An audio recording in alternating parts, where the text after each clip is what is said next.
রাস্তায় নামাজ পড়া নিয়ে ভারতে কেবল বিজেপি নয়, হিন্দুত্ববাদী মিডিয়া এবং একটি বড় অংশের সংখ্যাগুরু মানুষ খুবই সরব।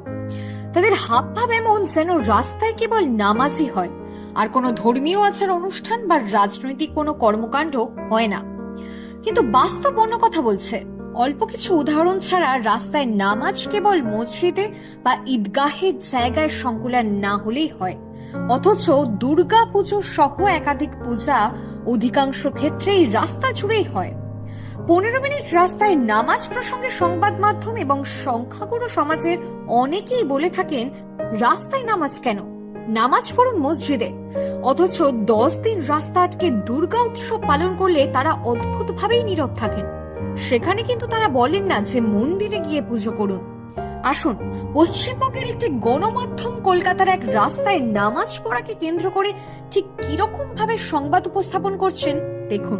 আজ 15ই মে 2026, ঠিক রাত 8:45। সবচেয়ে বড় সত্যি কি জানেন? Surgical strike. কোনো ন্যারেটিভে মোহিত হয়ে গল্প বলা আমার কাজ নয়, কারণ আমি যা বলি সত্যি বলি, শুধু সত্যিটাই বলি। কেমন হচ্ছে সার্জিক্যাল স্ট্রাইক বুঝবেন তো? চলুন রাজাবাজার।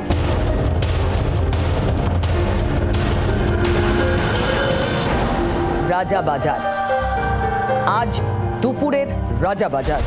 আজ শুক্রবার, অনেকে জুম্মাবার বলেন। শুক্রবারের দুপুরের রাজাবাজারের চেহারাটা কেমন ছিল? কেন বলছি সার্জিক্যাল স্ট্রাইক?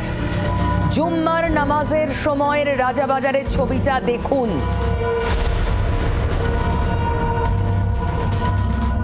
যে কোনো শুক্রবারের রাজাবাজারের ছবি বহু লোক বহুবার দেখেছেন।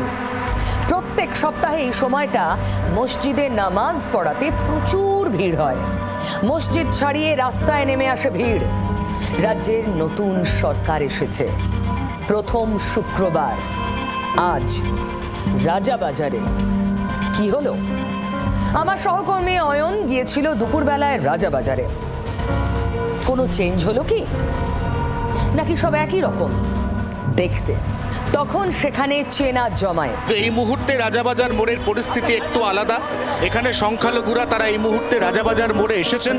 রাজাবাজার মোড়ের দুদিকে দুটো অত্যন্ত গুরুত্বপূর্ণ এবং বড় মসজিদ রয়েছে।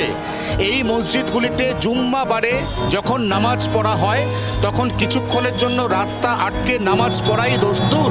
রাস্তা বন্ধ করে ধর্মীয় প্রার্থনা, ধর্মস্থানে জোরে মাইক বাজানোর মতো বিষয়গুলো যে প্রশ্রয় দেওয়া হবে না, দায়িত্ব নেই, সেটা পরিষ্কার করে দিয়েছে বিজেপির সরকার। দেখলেন তো, উপস্থাপক যেন কোনো অভিনয় বা খেলার ধারাভাষ্য দিচ্ছে। খবরের হেডিংটাও খেয়াল করুন, সার্জিক্যাল স্ট্রাইক। আসলে এইভাবেই এরা খবর পরিবেশন না করে মূলত উস্কানি দেয় এবং জনমানুষে এক ধরনের অস্থিরতা তৈরি করে। উল্টো দিকে দেখুন, বাংলাদেশে এক সপ্তাহ ধরে রাস্তা জুড়ে দুর্গাপুজো হয়। সেক্ষেত্রে বাংলাদেশের কোনো রাজনৈতিক দল, কোনো ইসলামী সংগঠন বা কোনো গণমাধ্যম এটা নিয়ে সমাজে কোনো বিরূপ প্রতিক্রিয়া দেখায় না। আসলে ভারতের রাজনীতিতে মুসলিম বিদ্বেষ অতীব প্রকট হয়েছে। অন্য কোনো দেশে এরকম ছবি প্রায় ধরা পড়ে না বললেই চলে।